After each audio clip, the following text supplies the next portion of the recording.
Oke, selamat malam teman-teman semuanya. Ketemu lagi dengan saya Surya Mastery and Investment, teman-teman. Ya, teman-teman, hari ini ISG-nya turun dalam ya. ISG-nya turun 2,14%. ISG ada apa ini? Turun lebih dari 2%. Nah, tentu yang selalu ditanya ke teman-teman adalah ketika ISG turun, saham-sahamnya tentu turun, di manakah sebaiknya kita antri saham-saham yang potensial?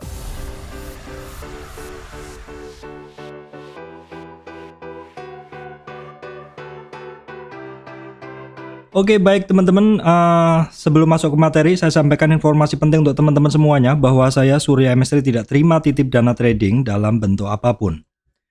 Ya, teman-teman, di video-video sebelumnya udah saya sampaikan ya. Di video-video sebelumnya udah saya sampaikan bahwasanya di bulan Maret itu biasanya kondisinya adalah ini ya, teman-teman, agak slow gitu ya. Kalau saya bilang di video-video sebelumnya, itu selepas Februari, Maret, April gitu, itu adalah marketnya cenderung slow gitu. Dan bagi saya sendiri juga, saya biasanya akan mengurangi porsi trading terutama juga apabila bulan itu adalah menjelang puasa. Seminggu setelah puasa, seminggu awal puasa itu saya melihat market dulu begitu, dan biasanya memang kondisi ini membuat saya benar-benar sangat berkurang volume tradingnya, teman-teman. Nah, belum lagi kemarin saya udah sampein juga ke teman-teman tentang hal ini ya, waspada ketika indeks ini naik. Nah, teman-teman, saya udah sampaikan ya di video kemarin-kemarin dan juga sebelumnya terkait dengan VIX ya, atau VIX ini adalah indeks kecemasan pasar, teman-teman ya. Indeks kecemasan pasar, di mana ini kita bisa membaca pasar itu sedang cemas atau enggak, begitu ya. Pasar itu saat ini sedang cemas atau enggak. Nah, sebentar catatannya saya mungkin bisa carikan. VIX ya, atau indeks kecemasannya, saya ambilkan catatannya dulu. Oh, ternyata nggak ada, jadi nggak apa-apa. Jadi indeks kecemasan pasar ini sekilas adalah ini ya, saya bawa sekilas dulu biar teman-teman paham, nggak cuman stock pick ya, karena di channel saya ini tidak akan hanya membahas tentang stock pick begitu. Ini adalah indeks yang kemarin juga udah saya sampaikan ke teman-teman, Mbak. Jadi teman-teman mesti waspada bila indeks ini naik ya, teman-teman. Indeks ini naik, yaitu VIX atau Volatility Index ya. Ini adalah SIBU Volatility Index ya, Chicago Board Option Exchange Volatility Index.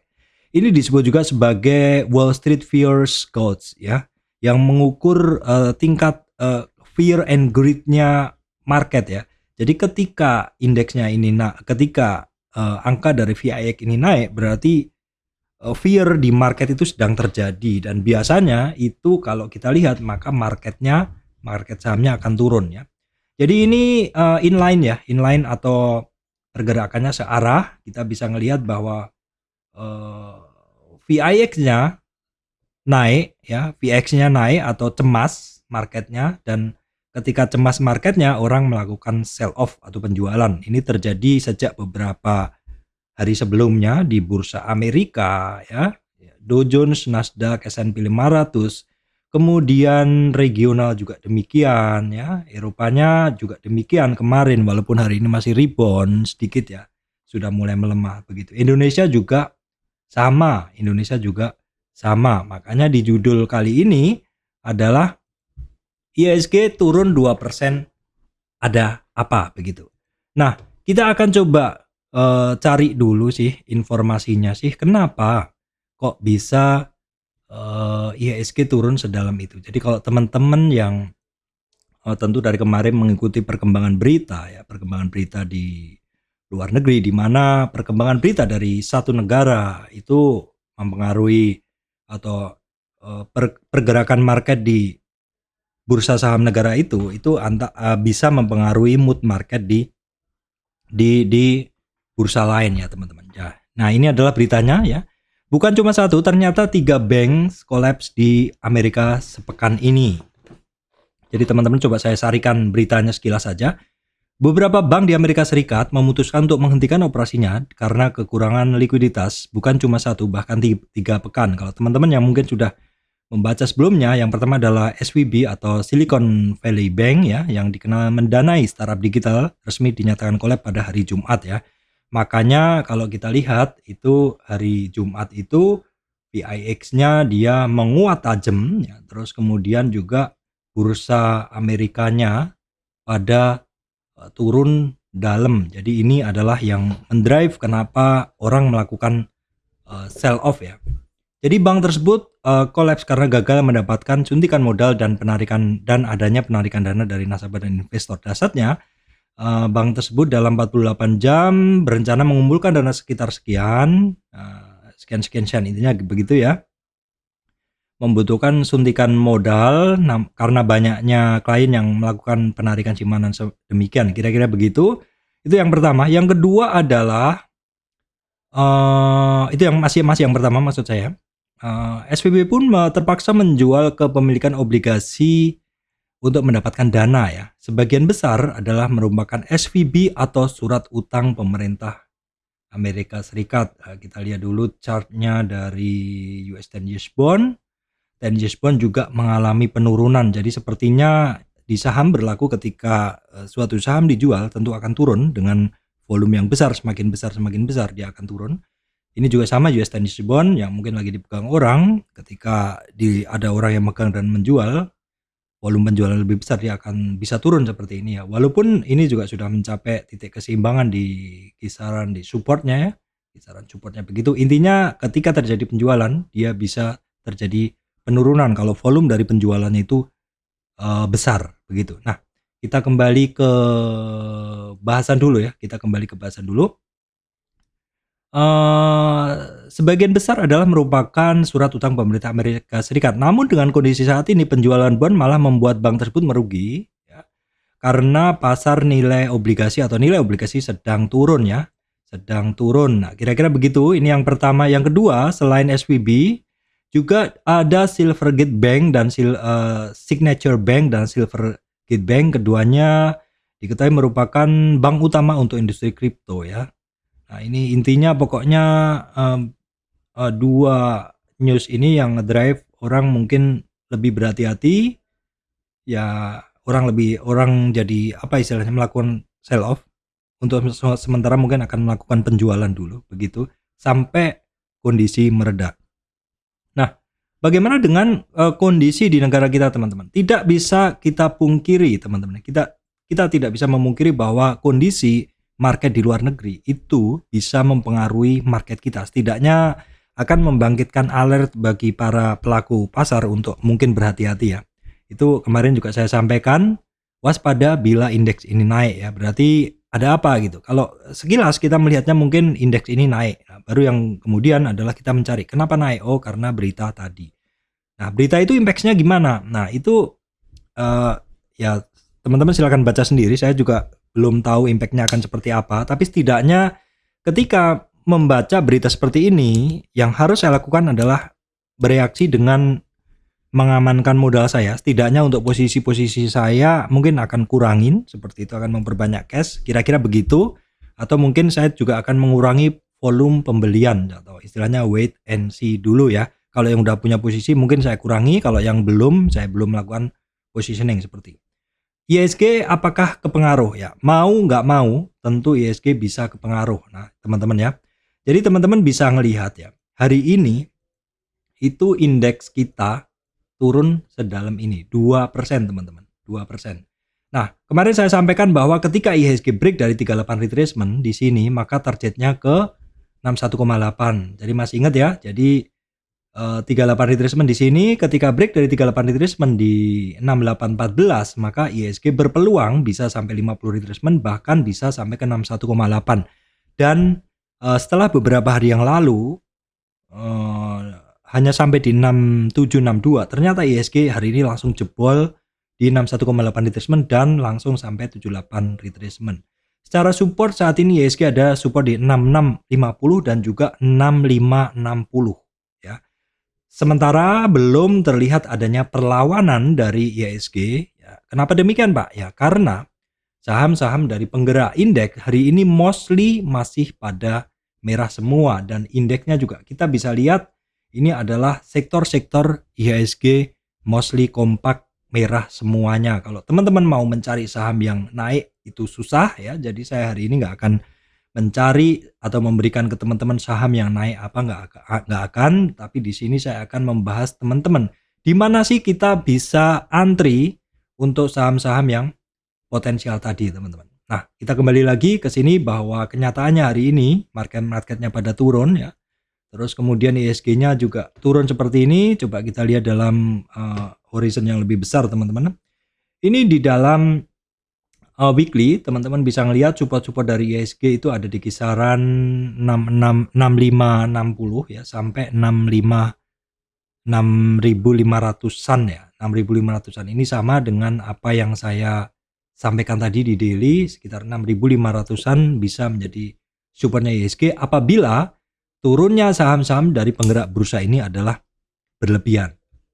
Nah, kita lihat dari ini ISG-nya jelas turun dalam ya. Jelas turun dalam karena saham-saham penggerak bursa, teman-teman bisa melihat BCA, BRI, Bank Mandiri ya, kemudian BNI, semuanya atau sebagian besar ini pada turun semua, teman-teman. Semua ini sebagian besar ini adalah turun semua. Nah, teman-teman mungkin yang sudah sering atau sudah lama di market saham tentu tahu ya, naik turun di bursa ini adalah biasa ya. Naik turun di bursa ini adalah biasa. Kalau kemarin-kemarin kondisi dari saham-saham ini, saham-saham big cap banking seperti BCA ya, kemudian Bank Mandiri ya, kemudian BBNI seperti itu. BBNI ini sepertinya kok enggan turun ya. Apalagi laporan keuangan dari saham-saham perbankan papan atas ini pada bagus semua. Laporan keuangan pada bagus semua.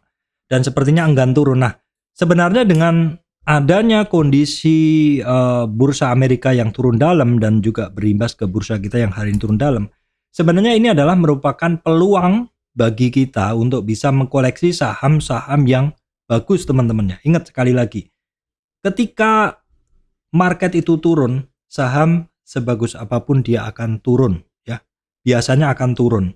Disitulah sebenarnya kita bisa menguji apakah saham inceran kita yang merupakan saham-saham yang bagus itu terkoreksinya parah atau enggak. Karena setahu saya, sepengamatan saya, saham-saham yang memiliki technical masih bagus dan didukung juga dengan fundamental dan kondisi ekonomi kita yang bagus, biasanya ketika marketnya menakutkan, fear-nya tinggi, dia memang ikut turun, tetapi ketika rebound dia juga kenceng reboundnya. Jadi kondisi demikian itu tentu teman-teman jangan salah beli ya, karena kondisi demikian memang blue chip akan turun, gorengan bisa jadi turun begitu.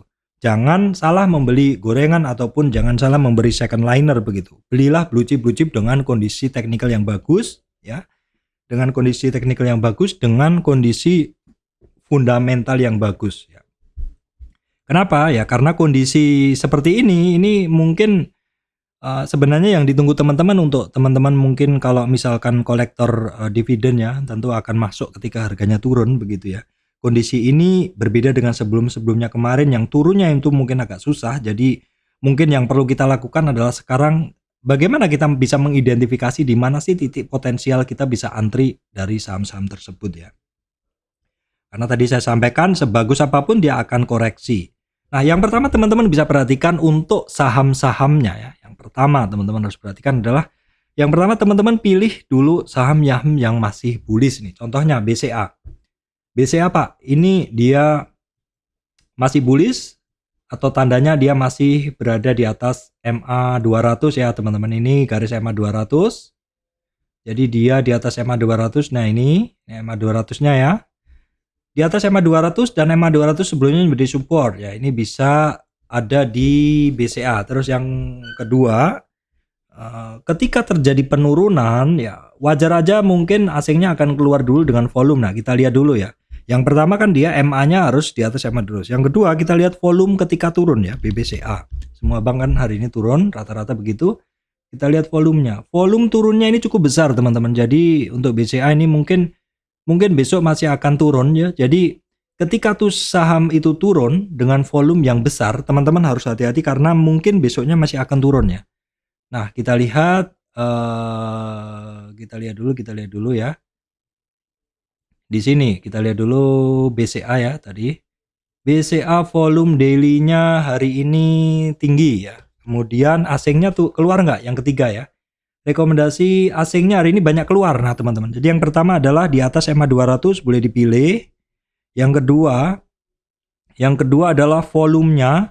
Kalau masih besar, tolong teman-teman hati-hati dulu karena kita akan masuk ketika volumenya jualannya udah mulai berkurang. Nah BCA ini teman-teman volumenya besar hari ini, dan juga ketiga terutama untuk blue chip, teman-teman perhatikan asingnya masih keluar ya. Nah coba kita lihat di BMRI. BMRI asingnya keluar 2 hari ini juga besar ya, volumenya juga besar sekali teman-teman, jadi harus hati-hati ya.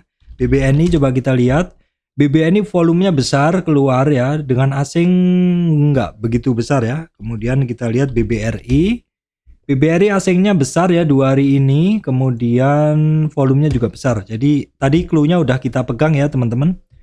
Jadi teman-teman yang pertama cari yang masih di atas EMA 200. BCA masih di atas EMA 200, jadi supportnya kira-kira di 8280. Kemudian kalau BMRI masih di atas EMA 200 juga. EMA 200-nya kisaran di 9300 ya. Kemudian BBNI teman-teman, BBNI ini teman-teman harus agak hati-hati ya karena udah di EMA 200-nya. Jadi kalau turun besok turunnya bablas ya, bisa jadi mungkin dia agak dalam turunnya. Tapi teman-teman lihat dulu juga karena sebelumnya juga dia mantul di sini dari EMA 200-nya. Nah, besok EMA 200-nya berarti di sini. Ya, terus BMRI coba. BMRI sudah, BBRI masih cukup jauh ya. EMA 200-nya masih cukup jauh. Ini yang pertama, tadi patokan kita EMA 200, volume dan kondisi asingnya ya. Kalau asingnya masih keluar besar, teman-teman harus hati-hati. Nah, yang keempat ya, teman-teman, yang keempat adalah teman-teman bisa menggunakan support koreksi. Nah, di sini saya akan gambarkan secara jelas menggunakan Fibonacci ya. Saya akan mengulang dulu Fibonacci. Saya akan mengulang sekilas dulu Fibonacci untuk melihat saham-saham mana sih yang koreksinya kita bisa antri lah, kira-kira begitu. Nah, ini ketika ada satu saham naik, teman-teman. Ketika ada satu saham naik dan mungkin karena sesuatu dia terkoreksi ya, koreksi. Nah, ini kira-kira begitu. Jadi di sini kita bisa ngelihat ini adalah swing low ya. Swing low, ini pembelajaran tentang Fibonacci, ini swing high ya. Nah, dari dua titik ini, ketika suatu saham itu mulai koreksi, teman-teman. Ketika satu saham itu mulai koreksi, teman-teman bisa langsung mengukur ya. Sampai di mana sih dia terkoreksi gitu. Apakah koreksinya dalam begitu. Nah, dan kemudian di titik-titik mana mungkin kita akan antri gitu. Nah, untuk itu kita bisa menggunakan cara simpel menggunakan Fibonacci seperti ini. Jadi dalam tren dia naik ini teman-teman. Dalam tren dia naik ini diawali dari awal tren naik adalah swing low di sini dan akhir dari tren naik adalah swing high ini. Dia mengalami satu retracement atau koreksi. Nah, koreksinya teman-teman harus perhatikan. Ini adalah ada titik-titiknya teman-teman. Ini adalah di 23,6 retracement, support pertama, support kedua ya. 38 retracement, support ketiga, 50 retracement, 61,8 retracement dan 7 dan setelahnya gitu. Nah, satu saham yang terkoreksi dari sampai 23 sampai 38. Jadi area ini teman-teman. Bila koreksinya hanya sampai 23 dan 38 dan kemudian saham itu rebound, maka kemungkinan besar tren ini akan lanjut naik dan koreksinya ini adalah disebut sebagai koreksi ringan. Nah, kemudian yang kedua, apabila suatu saham itu terkoreksi tutupnya tidak kuat di bawah 38 retracement ya. Apabila dia tidak kuat di bawah 38 retracement, saya kasih warna yang merah ini. Apabila dia tidak kuat di bawah 38 retracement, teman-teman, maka potensi dia adalah bisa terkoreksi sampai 61,8 retracement ya. Ini sering banget saya sampaikan dan cukup presisi. Jadi ketika satu saham ini nggak jadi naik, misalkan ini nggak jadi naik, misalkan dia ini jalur 1 ya teman-teman, misalkan ini jalur 1, Terus kemudian ternyata dia nggak ngambil itu, tapi dia terkoreksi sampai break 38, maka potensinya dia adalah sampai ke 61,8. Dan apabila rebound dari 61,8, maka potensi naik minimalnya adalah di 38 retracement. Apabila nggak mampu, dia akan rebound di area situ, teman-teman. Itu yang adalah koreksi kedua, jadi koreksi yang melewati 38 retracement. Bisa juga satu saham itu orang-orang itu secara umum antrinya di 50 retracement. Ini juga boleh, teman-teman antri di kisaran 50 retracement juga boleh. Ini umumnya satu saham terkoreksi itu juga di sini boleh juga. Nah, tentu untuk ini teman-teman mesti ngelihat ya, di sebelumnya ini ada support nggak? Kalau sebelumnya ada support, tentu area-area support ini yang 38, 50, 61 ini bisa menjadi titik yang mungkin kemungkinan besarnya akan dituju. Yang ketiga adalah apabila suatu saham terkoreksinya melewati 38. Ini koreksinya udah ekstrim, teman-teman. Dan biasanya kita hanya menunggu price action saja. Artinya apa? Ketika dia memang koreksinya udah kebablasan, ini kan awal tren nih. Kalau dia udah kembali ke sini, trennya udah habis. Tinggal nanti dia ada konsolidasi lagi atau enggak, atau setelah ada konsolidasi apakah masih turun ya, ataukah dia mungkin lanjut lagi naik ke atas, atau konsolidasi dulu, kira-kira begitu. Jadi kalau suatu saham itu sudah break dari 61,8, itu biasanya kekuatannya udah mulai lemah, teman-teman, atau berat untuk naik. Misal pun dia naik, dia nanti akan ketemu 50 balik lagi, 50 balik lagi. Ini banyak sekali contohnya. Misalkan teman-teman lihat di Medco ya, Medco barang-barang yang terkoreksi dan gagal ya. Ini kan kalau teman-teman lihat ya. Kalau teman-teman lihat Medco ini kan koreksinya udah dalam nih. Nah, kalau teman-teman lihat nih, kalau kita lihat dari trennya terakhir Medco ini. Nah, ini kan koreksinya udah saya sampaikan tadi. Area ini kelewatan ya, 0 sampai 38 retracement di sini kelewatan.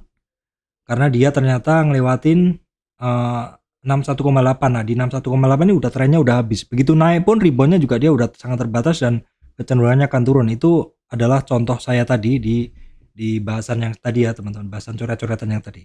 Nah, oke. Kita udah ngebahas tentang teori koreksi ya. Teori koreksi ini saham. Nah, sekarang coba saya akan berikan panduan ke teman-teman.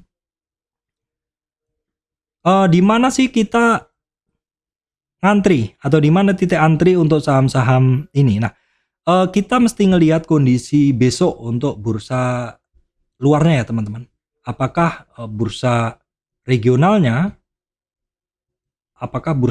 ini turun dalam lagi? Kalau misalkan turun dalam, bisa jadi besok itu marketnya mungkin masih akan turun ya. Mungkin masih akan turun karena kita nggak tahu penyelesaian di luar tadi di berita itu akan seperti apa begitu. Apakah masih lanjut turun atau enggak gitu loh. Dampaknya apakah meluas begitu. Kalau misalkan meluas atau marketnya masih turun, bisa jadi bursanya masih turun dan juga saham-sahamnya masih turun. Nah, dari situ teman-teman bisa mencoba untuk antri ya. Nah, oke. Di sini akan saya contohkan untuk saham yang mungkin saya bisa gunakan ini adalah BRI ya, teman-teman. Di mana sih kita antri gitu. Nah, sekali lagi teman-teman, kita mesti mengidentifikasi dulu di manakah supportnya dari si ini BBRI ini. Kita ambil tren ini aja ya, teman-teman. Ini kita geser dulu karena kita nggak gunain. Nah, dalam tren ini kita bisa ngeliat ini adalah swing low ya. Kemudian yang di atas ini adalah swing high. Nah, dalam tren ini koreksi dia untuk BRI ini teman-teman bisa perhatikan ini adalah supportnya yang pertama ya. Support yang kedua maksud saya, ini support pertama yang di 23, support kedua ini. Nah, kuncinya untuk BRI teman-teman, ini besok tembus nggak di 4.700. Kalau dia tembus di 4.700 dengan meyakinkan teman-teman, maka teman-teman mungkin antrinya agak jauh aja di 61,8 retracement, tetapi di sini juga merupakan EMA 200 ya, EMA 200. Jadi kalau kita lihat misalkan besok dia nggak kuat di 38 retracement di 4.700, maka support berikutnya 4630, berikutnya di 50 di 61,8 retracement sekaligus 61,8 sekaligus EMA 200 di sekitar 4.660 di sini. Itu kalau BBRI. Nah, tapi kalau misalkan marketnya bagus, mungkin besok bisa jadi rebound teman-teman ya, bisa jadi rebound. Sekarang BMRI coba kita lihat. BMRI di mana kita contoh untuk untuk antrinya teman-teman. Nah, kita coba lihat dulu karena ini kegeser BMRI. Coba. Nah, BMRI ini udah saya gambarin. Ini sebenarnya adalah seperti analisa yang kemarin. Jadi teman-teman mungkin kalau saya nggak bahas videonya hari ini, teman-teman bisa lihat video yang kemarin. Nah, ini adalah contoh untuk BMRI ya teman-teman, BMRI. Nah, BMRI seperti ini support pertama ini aman, support kedua. Nah, ini rata-rata BMRI tadi BMRI BBRI juga sudah dekat di 38 retracement. Artinya kalau dia besok jebol, marketnya nggak bagus, mungkin dia akan bisa terkoreksi sampai di 50 retracement di 9715 dan juga di 61,8 di 9500. Contohnya BBNI. BBNI teman-teman. Nah, BBNI ini kan sudah cukup dalam ya koreksinya ya. Koreksinya cukup dalam nih. Ini agak advance nih kalau kita gunain Fibonacci biasa udah turun dia kan. Maksud saya kalau kita gunain tren ini udah turun karena dia sudah turun di bawah 61,8 retracement. Jadi ini saya gunain tren base Fibo atau Fibonacci yang lebih besar. Nah, ini udah kepotong juga. Jadi di sini valid untuk saya gunakan tren yang lebih besar teman-teman. BNI supportnya dia. Nah, BNI itu teman-teman di sini supportnya ini karena dia break dari 38 retracement trend besar. Ini ada peluang support berikutnya 8.500 dan juga 8.250. Itu adalah untuk BBNI. Pak, contoh yang lain, Pak. Contoh yang lain sektor apa ya kira-kira yang lagi di atas EMA 200? Coba Indo Tambang Raya. Coba Indo Tambang Raya temennya, ITMG. Nah, ITMG ini sudah di bawah EMA bagus bukan? Cuman kan kalau saham-saham yang sudah mulai turun di bawah EMA 200 tuh EMA 200-nya jadi resistan begitu. Enggak masalah juga, teman-teman tetap bisa perhatikan. Jadi EMA 200 itu opsional juga, kemudian volume turunnya dalam enggak, kemudian asingnya masih masuk enggak. Nah, kita mungkin lihat juga untuk ITMG hari ini. ITMG asingnya gimana? Volumenya cukup tebel juga hari ini masuknya. Asingnya malah masuk ya hari ini. Kemudian PTBA asingnya malah masuk ya teman-teman. Memang kalau kita lihat kaitannya ini adalah lebih ke saham-saham yang terkait perbankan ya teman-teman. Saham-saham yang terkait perbankan. Tapi di bahasan saya tadi saya sampaikan bahwa di negara kita perbankannya kan kemarin laporan keuangannya oke ya. Jadi ya ini memang antara peluang, apakah ini ada peluang dari penurunan saham-saham tersebut gitu. Jadi mungkin lebih tepatnya ke enggak ke semua sektor ya, tapi utamanya lebih ke terkait perbankan begitu. Kemudian ini PTBA nggak ada masalah. Kemudian kalau misalkan kita lihat Medco hari ini asingnya juga masuk teman-teman. Jadi mungkin ini juga menjadi pertimbangan teman-teman. Mungkin besok bisa intip saham-saham yang lain yang terkoreksi. Banyak sekali loh yang terkoreksi ini. Saham-saham yang terkoreksi ini kan rata-rata ini saham-saham ini kan terkoreksi semua teman-teman. Mau dari sektor apa rata-rata terkoreksi semua dalam-dalam ya. Ada Bird sampai ARB begitu ya. Terus pokoknya hari ini banyak yang terkoreksi dan itu bisa menjadi peluang teman-teman. Bisa jadi teman-teman bisa juga mencari sektor lain yang mana sektor ini tidak terimbas dengan berita ini tapi terimbasnya ikut terkoreksi begitu. Tidak terimbas secara langsung. Kalau sesuai di bahasan tadi yang terimbas adalah terkait saham yang terkait perbankan karena yang turun itu adalah di luar negeri adalah perbankan sehingga mungkin di sini pilihan teman-teman bisa terkait sektor lain ya. Kemudian contohnya IMAS. IMAS asingnya masih masuk, ASII asingnya banyak net sell ya teman-teman, hati-hati untuk ini. Ini terus kemudian mungkin kita lihat juga GoTo asingnya udah mulai masuk juga ya. UNVR asingnya net sell tapi kecil aja. Kemudian Adaro kita lihat, Adaro asingnya keluar, PTBA asingnya masuk. Oke. Ya kira-kira begitu ya. Terus kemudian disesuaikan dengan kondisi hari oke. Jadi saham-saham terkait perbankan Republik Indonesia laporan keuangannya kemarin oke ya, perusahaannya laporannya bagus. Kemudian dia memang sebelumnya pergerakannya memang sudah mulai stagnan. Tentu ini akan mempengaruhi besok, mempengaruhi ya, kondisi ini tentu akan mempengaruhi kalau misalkan besok marketnya turun bisa jadi lebih turun lagi, tapi kalau enggak bisa jadi udah mulai rebound begitu.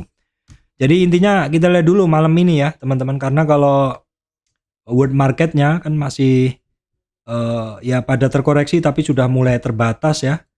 Sudah mulai terkoreksi tapi sudah mulai terbatas seperti ini.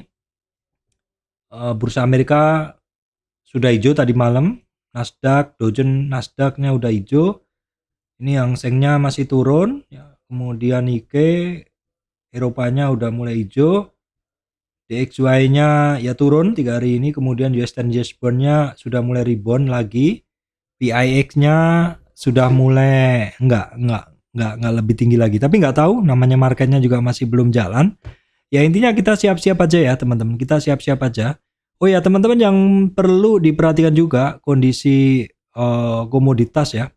Ini nggak ada yang signifikan kecuali emas. Ya, emas adalah safe haven ketika mungkin kondisi tidak menentu, orang itu akan mencari safe haven ya. Dan ini sudah saya bahas kemarin. Nah, kaitannya tentu dengan saham yang terkait emas, teman-teman. Coba kita lihat saham terkait emas.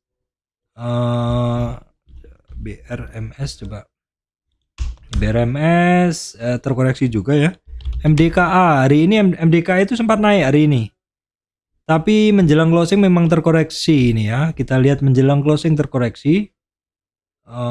Ya kan dia sempat naik sampai 4030-an ini MDKA. Tapi terus terkoreksi ini. Sebentar kita lihat dulu tanggal 14 hari ini. Kita lihat dalam 30 menit ya, dalam 30 menit. Nah, ini kita bisa ngelihat awalnya MDKA itu naik ya hari ini, terus turun. Ya, seperti itu. Kemudian kalau terkait metal Antam terkoreksi, Inco terkoreksi. Ya secara umum begitu. Baik teman-teman, itu yang bisa saya sampaikan ya. Jadi adalah penyebab kenapa ISG turun 2%.